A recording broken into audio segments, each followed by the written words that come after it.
धन्यवाद धन्यवाद धन्यवाद। गुड मॉर्निंग दोस्तों, आज हम सत्यनारायण व्रत कथा के चतुर्थ अध्याय पर पहुंच चुके हैं। दोस्तों, साधु वैश्य की कहानी अभी कंटिन्यू है। इस चतुर्थ अध्याय में भी साधु वैश्य सत्य व्रत का संकल्प ले लेता है। प्रचुर धन संपदा कमाने के बाद वह अपनी दामाद के साथ वापस आता है। तो सूत जी कहते हैं साधु वैश्य बहुत सा धन सोना जवाहरात लेकर वापस आता है, और धन अपनी नाव में लेकर जब नगर की ओर आता है तो वहां पर एक गुरुकुल का संचालन करने वाले ऋषि के रूप में भगवान उसकी परीक्षा लेते हैं। देखिए, जब आप धन वैभव संपन्नता से युक्त जीवन जिएंगे तो वहां पर ईश्वर आपकी परीक्षा लेता है कि आपने जो धन कमाया है इसका उपयोग किस प्रकार कर रहे हैं, सदुपयोग किस प्रकार कर रहे हैं। और जब आप गरीबी के जीवन में जीते हैं तो वहां भी ईश्वर आपकी परीक्षा लेता है कि इतनी गरीबी के जीवन में रहते हुए भी क्या आपकी सत्यनिष्ठा कायम है। और वहां पर ईश्वर आपको विवेक से देता है, प्रेरणा भी देता है, मार्गदर्शन भी देता है। तो उसी तरह से ईश्वर भी अब इनकी परीक्षा लेने के लिए एक ऋषि के रूप में इनके पास पहुंचते हैं और बोलते हैं कि यहां पर बगल में मैं एक गुरुकुल का संचालन करता हूं जिसमें शिष्यों के लिए कुछ चीजों की आवश्यकता है। आप अपने क्षमता के अनुसार, अपनी श्रद्धा के अनुसार आश्रम के कार्यों के संचालन के लिए जो भी चाहें वो स्वेच्छा से दान कर सकते हैं। अब क्या है कि हम जो भी कमा रहे हैं, जो भी पा रहे हैं दोस्तों, उस पर केवल हमारा ही हक नहीं है।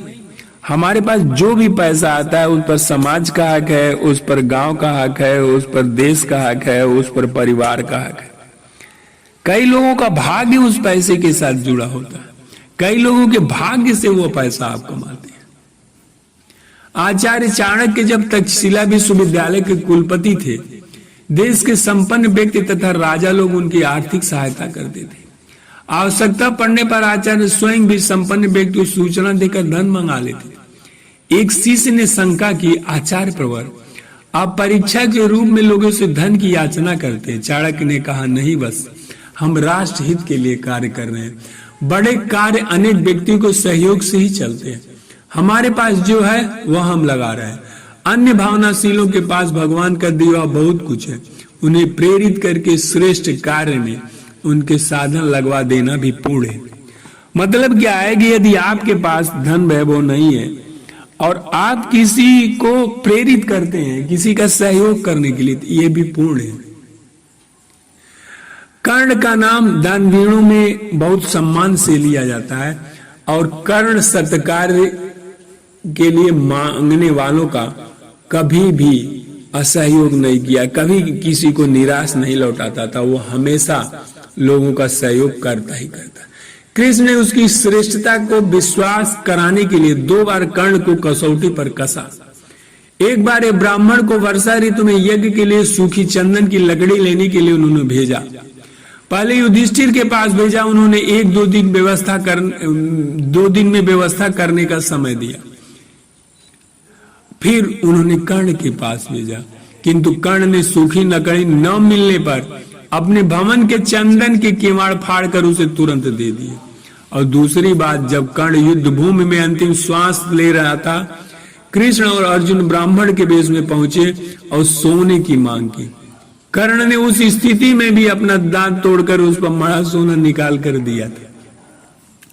तो ये महानता के लक्षण है। और जब दान देता है, सहयोग करता है व्यक्ति, तो महान बनता है।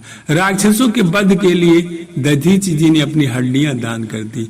लंका के लिए पुल बन रहा था तो गिलहरी ने भी अपने बालों से उसमें मतलब बालू फेंक करके श्रम दान किया था, और जो भगवान के प्रेम का भागी बनी। तो इस तरह से भगवान ने भी उसकी परीक्षा लेने के लिए जो है उससे पूछा, कहा, सहयोग का आग्रह किया कि आप हमारे आश्रम में सहयोग कर सकते हैं कुछ समाज के लिए। तो साधु के मन में फिर लोभ आ गया और वो कहता, नहीं, हमारे नाव में तो घास फूस और लता भरा हुआ है। और इसका कारण क्या हुआ कि फिर उसे ईश्वरीय कोप का भाजन होना पड़ेगा। मतलब क्या है कि जब कभी भी आप लोभ के वशीभूत हो जाएंगे तो आपके जीवन में कष्ट आने ही लगता है, आने ही लगता है। जमाखोरी करके लोग वस्तुओं के जो प्रचलन का चक्र है, जो वितरण का चक्र है, उसको रोक देते हैं। इससे समाज का संतुलन बिगड़ जाता है और लोगों में भूखमरी पैदा होती है। हिरण्यकश्यप नामक राक्षस की दृष्टि धन पर ही लगी रहती थी। कहीं से भी किसी प्रकार की धन प्राप्त करने के प्रयास में वो लगा। तमाम संपत्ति उसने जमीन में गाड़ कर रखी थी। भगवान ने 12 रूप रखकर उसका नाश करके उस संचित संपदा का वितरण समाज में किया। शहद की मक्खी बहुत अधिक शहद संचय करती, फल स्वरूप उसके घर पर लोगों की निगाह लगी रहती है तथा समय पाते ही उसका घर नष्ट करके संचित शहद ले लेते हैं। शरीर में बेचैनी लगी है, सिर में चक्कर है, पेट में दर्द है, मुंह में छाले, पैरों में सुस्ती है, आंखों के सामने अंधेरा छाने जैसा अनेक रोग हैं। रोग की सबकी चिकित्सा का आग्रह करने लगा। तो वैद्य ने कहा कि रोग एक ही है, वह है कि पेट में अन्न संचय करना प्रारंभ कर दिया है। जुलाब देकर पेट साफ कराते ही सारा रोग ठीक हो गया। समाज में जमाखोरी के कारण ही ऐसे ही बहुत से कष्ट और दिक्कतें पैदा हो रही है। तो जब कहा ब्राह्मण रूप में भगवान ने कि, तो उसने कहा कि सब जो है लता पत्र भरा हुआ, घास फूस भरा हुआ। और इससे क्या हुआ कि भगवान की उस पर कुदृष्टि हो गई और उसकी नौका डूब गई। अब जब नौका डूब गई, सारा धन संपत्ति डूब गया, तो उसको अपनी गलती का एहसास हुआ कि हमने ये जाने अनजाने में क्या बोल दिया। दोस्तों, यहाँ आप लॉ ऑफ अट्रैक्शन को भी ध्यान दे सकते हैं कि जैसा हम बोलेंगे वैसा ही होगा, जैसा ही सोचेंगे वैसा ही होगा। यदि हम शुभ शुभ बोलेंगे तो शुभ शुभ होगा, और अगर गलत बोलेंगे तो गलत होगा। क्योंकि हमारे वाणी से भी वाइब्रेशन निकलती है, हमारी थिंकिंग से वाणी, और वाणी से फिर एक्शन में कन्वर्ट होता है। तो उसने बोला कि हमारे नाव में लता पत्र घास फूस है। तो इसका नतीजा क्या हुआ कि उसकी नाव डूब गई। लेकिन चूंकि वो